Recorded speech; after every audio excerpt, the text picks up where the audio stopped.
Hello viewers, আসসালামু আলাইকুম। RS family কিচেনে আপনাদের স্বাগতম। আশা করি আপনারা সবাই অনেক ভালো আছেন। আজ আমি গাজরের হালুয়া তৈরি করেছি। এই হালুয়াটা খেতে কিন্তু অনেক মজার, আপনারা দেখলেই বুঝতে পারবেন। এই হালুয়াটি দেখতে যেমন হচ্ছে, খেতেও কিন্তু অনেক টেস্ট। চলুন দেখা যাক এই হালুয়াটি কীভাবে তৈরি করতে হয়। এখানে আমি আধা কেজি পরিমাণ গাজর নিয়ে নিয়েছি। এবার একটি গ্রেটারের সাহায্যে আমি গ্রেট করে নেব। অবশ্যই কিন্তু গ্রেটারের নিচের অংশ দিয়ে গ্রেট করে নিতে হবে। আমি গ্রেটারের নিচের অংশ দিয়ে খুব সুন্দরভাবে গ্রেট করে নিচ্ছি এবং আমি গাজরটা খুব ভালোভাবে ছিলে ধুয়ে পরিষ্কার করে নিয়েছি। গাজরের উপরের যে অংশটা, এটা আমি কেটে ফেলে দিয়েছি। আপনারা চাইলে কিন্তু গাজরটাকেও সিদ্ধ করেও নিতে পারেন। সিদ্ধ করলে বাটার একটু ঝামেলা, এই জন্য গ্রেট করলেই কিন্তু অনেক ভালো হয়। এভাবে গ্রেট করে নিয়েছি আমি সমস্ত গাজরগুলোকে। দেখতেই পাচ্ছেন কত সুন্দর হয়েছে। এবার একটি প্যানের মধ্যে আমি 3 চামচ পরিমাণ ঘি দিয়ে দিলাম এবং এখানে আমি 1 টেবিল চামচ পরিমাণ কাজু বাদাম এবং 1 টেবিল চামচ পরিমাণ কিশমিশ দিয়ে দিলাম।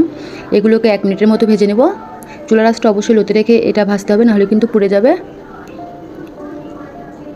দেখতেই পাচ্ছেন এগুলো খুব সুন্দরভাবে ভাজা হয়ে গেছে। এবার আমি এগুলোকে সাইড করে তুলে নেব। এগুলো আমি পরে ব্যবহার করব।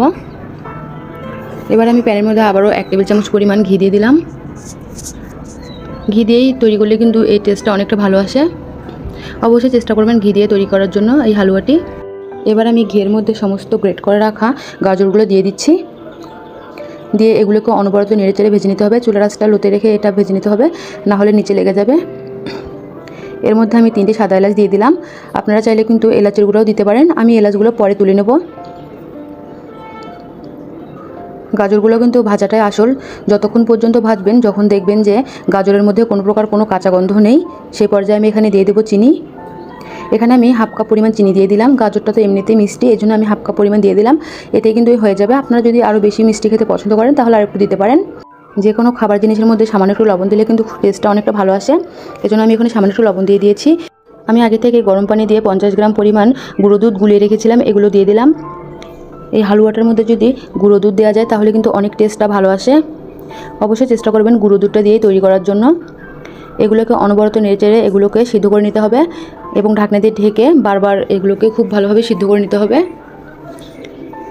প্রায় আধা ঘন্টারও বেশি লেগেছে এগুলো আমার সিদ্ধ হতে। আপনারা হয়তো বা দেখলে বুঝতে পারছেন কত সুন্দর ঘি বের হয়ে এসেছে। এই পর্যায়ে এখানে আমি দিয়ে দিচ্ছি 2 টেবিল চামচ পরিমাণ গুঁড়ো দুধ। আপনাদের হাতের কাছে গুঁড়ো দুধ না থাকলে আপনারা মাও দিতে পারেন, তবে আমি এটা আজকে গুঁড়ো দুধ দিয়ে তৈরি করে নেব। খুব ভালোভাবে এখানে যে এলাচগুলো ছিল আমি এলাচগুলোকে তুলে ফেলে দিচ্ছি। এলাচের দানাগুলো খাওয়ার সময় মুখে লাগলে কিন্তু ভালো লাগে না, এজন্য তুলে ফেলে দিতে হবে। দেখতেই পাচ্ছেন গাজরগুলো কত সুন্দর হয়ে গেছে, কত অল্প হয়ে গেছে।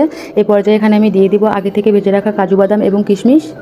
এই কাজু বাদাম এবং কিশমিশটা কিন্তু খাওয়ার সময় যখন মুখের মধ্যে লাগে তখন কিন্তু খেতে অনেক মজা লাগে। একদম সন্দেশের সাথে আমি আজকে আপনাদেরকে বানিয়ে দেখাচ্ছি। এবং আমি এখানে দিয়ে দিলাম 1 টেবিল চামচ পরিমাণ ঘি। দিয়ে এগুলোকে অনবরত নেড়েচেড়ে ভেজে নিতে হবে।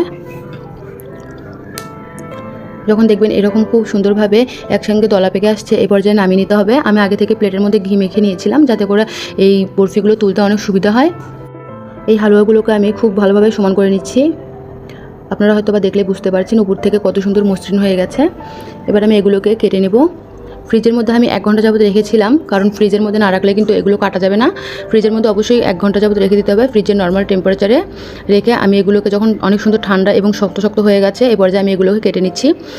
আপনারা আপনাদের পছন্দের শেপ অনুযায়ী কেটে নিতে পারেন। আমি আমার পছন্দের শেপ অনুযায়ী 4 কোণা করে কেটে নিচ্ছি। এবার আমি একটি চাকুর সাহায্যে খুব সুন্দরভাবে এগুলোকে উঠিয়ে নিচ্ছি।